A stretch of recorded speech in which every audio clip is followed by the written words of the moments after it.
In January of 2016, Fujifilm announced what would become one of its most beloved releases to date, the X Pro 2.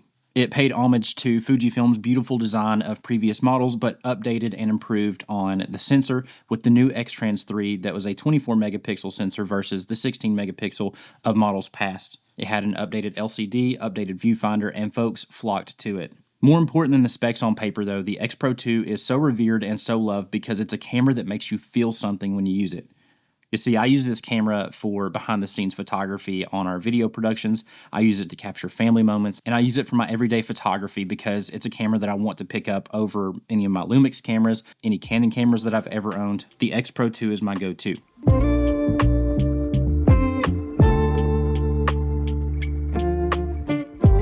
The question I want to answer for you today is, does this camera still stack up against modern releases that camera manufacturers seem to be putting out on a daily and weekly basis?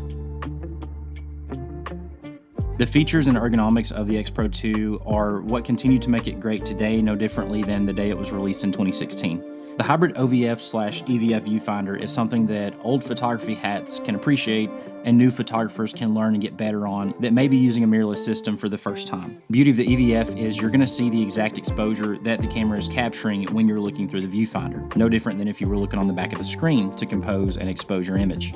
The OVF though brings an ode back to Fuji's rangefinder days and reminds me of shooting with cameras like a Fuji GW690 or other great rangefinder cameras from the 60s, 70s, and 80s. Alongside the great experience of looking at your image through the viewfinder of the X Pro 2 comes a superior image quality. The X-Trans3 sensor that's inside of the X Pro 2 is commonly referred to as one of Fuji's last great sensors until you get to cameras like the X-T3 or the X106. Every time I see an image taken with the X Pro 2, it just has sauce, and that's the only way that I can describe it, is images from the X Pro 2 just have the sauce. That's the sauce, man. It sticks around. It's thick, it's hard to move. I'm telling you, it's the difference. I put that on everything. I don't know if it's a filmic or film-like quality or a digital sharpness that still has some soft texture to it. It just feels good. Again, going back to how this camera makes you feel when you're shooting with it, the images to me are timeless.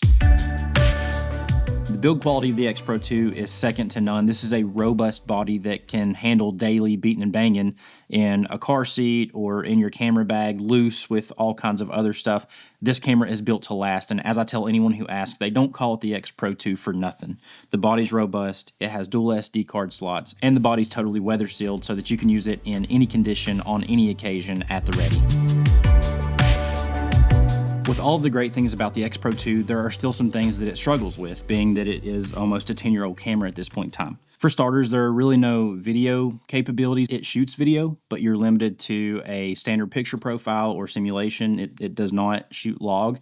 And that's not the way that Fuji designed this camera. This is designed to be a photography-only camera. And I think in the design they nailed that, but just understand that if you are a modern hybrid shooter looking for a camera that has video features, the X Pro 2 may not be for you. And that's okay. It's not designed for everyone.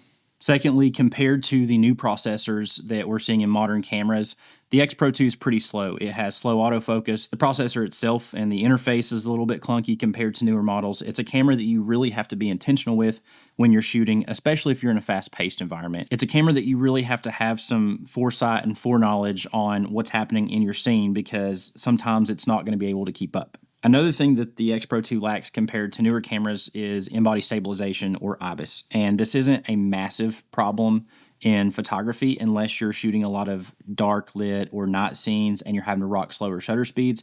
Just understand you may either have to increase your ISO or shoot on a tripod to avoid any blurriness from camera shake.